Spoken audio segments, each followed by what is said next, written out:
Hello, my name is Janice Litvin.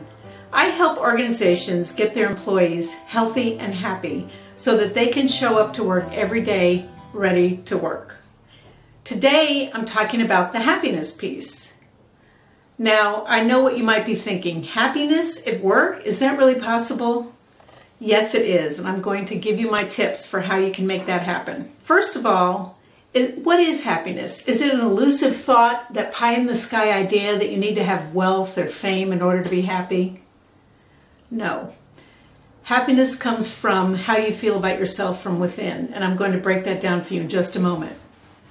But first, let's go to my handy-dandy Webster's Unabridged Dictionary, and here are the words used to describe happiness: delight, contentment, joy, and pleasure.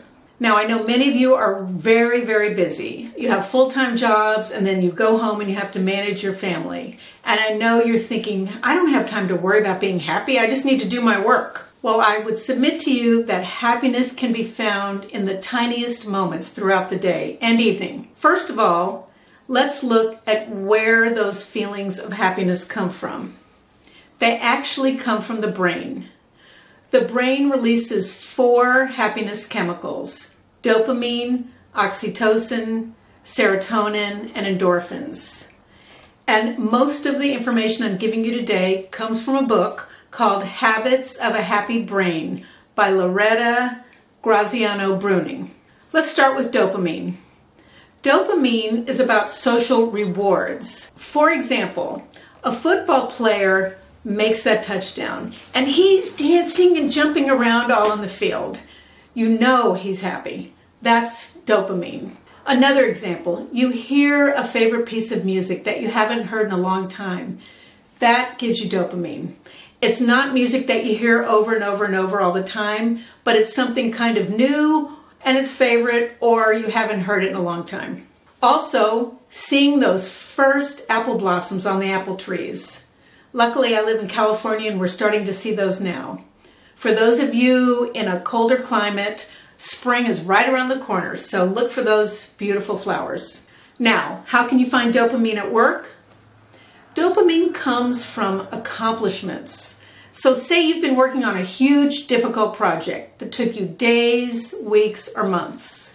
Finally, you're finished, and you have that strong feeling, wow, finally I'm done. That's dopamine. That's a feeling of accomplishment. So look for those little moments throughout your day. And if you have that feeling of accomplishment, but you're so busy running around, you don't have time to really think about it, focus on it at night. Write in a journal, use a gratitude journal, and include those moments so that you can focus on them more. Another way to find dopamine is to challenge yourself with a new skill. You know, a lot of people come to me and say, I wish I could learn to be a public speaker, but I know I just can't.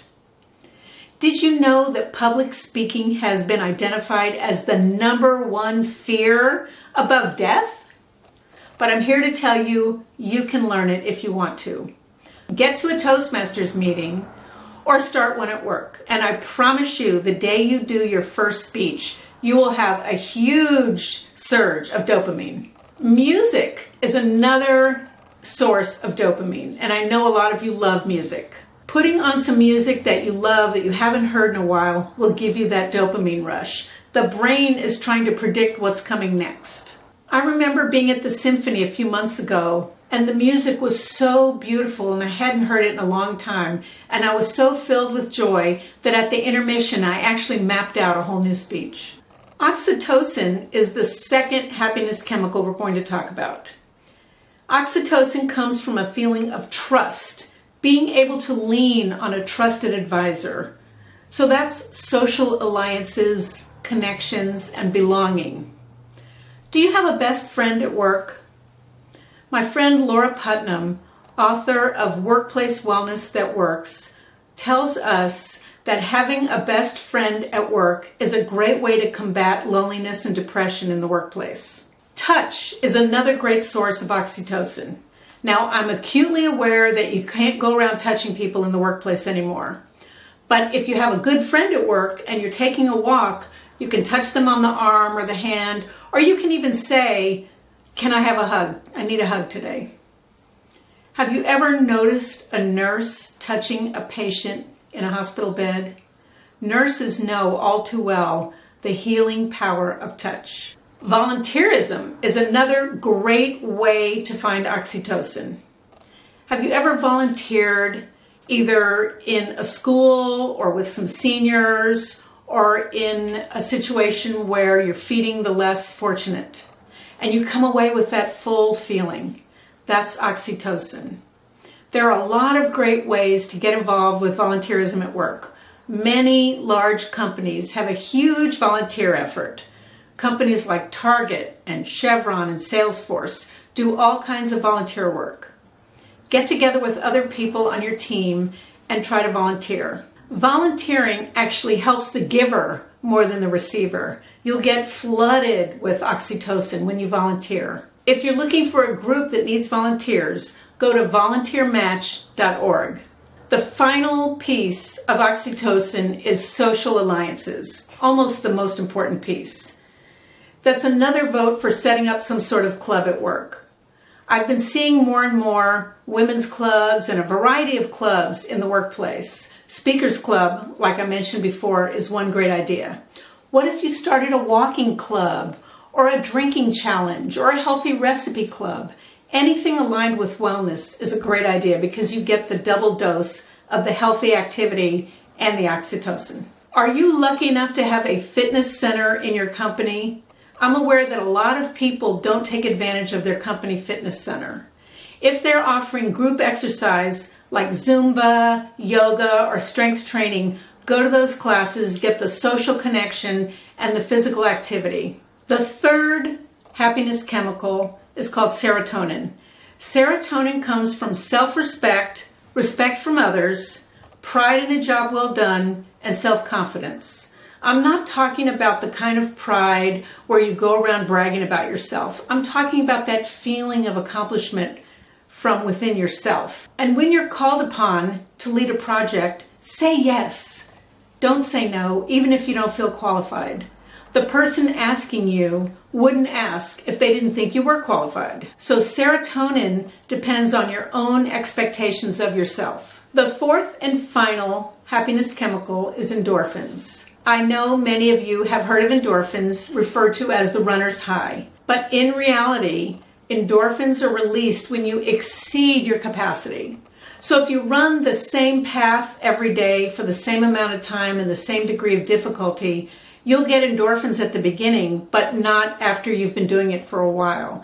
The trick is to find a longer path, a harder path, or some other level of difficulty, like running up a hill, for example. Also, small drips of endorphins come from a belly laugh or a good cry. I don't recommend you walk around the office laughing or crying, but if you go out for a walk with your friend and have a few good laughs, then you'll get some endorphins. Now, Heidi Hanna, who's known as the stress detective, reminds us to take a break every hour for 5 minutes. I'm aware that not everyone feels comfortable leaving their desk every hour, but try at least during lunch to get away from your desk for 5, 10, 30 minutes, an hour is best, and take that break. You'll recharge and you'll rest, and then you'll be more productive the rest of the day. So there you have it. We've talked about the 4 happiness chemicals: dopamine, oxytocin, serotonin, and endorphins.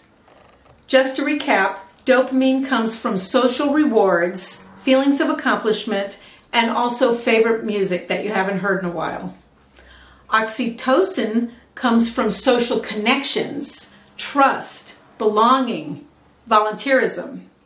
Serotonin comes from self-respect, respect from others, and pride in a job well done. Endorphins come from physical activity beyond your existing capacity and laughing and crying. So the next time you're feeling pressured at work, try to get away from your desk, take a walk around the building or a walk outside with a friend if possible, have a few belly laughs, and try to have some fun. And focus on all these areas of joy that you can find throughout the day. If you found value in any of my content, please subscribe to my YouTube channel and follow me on my social media. I'm especially active on LinkedIn. I'll respond to every message. Thank you so much.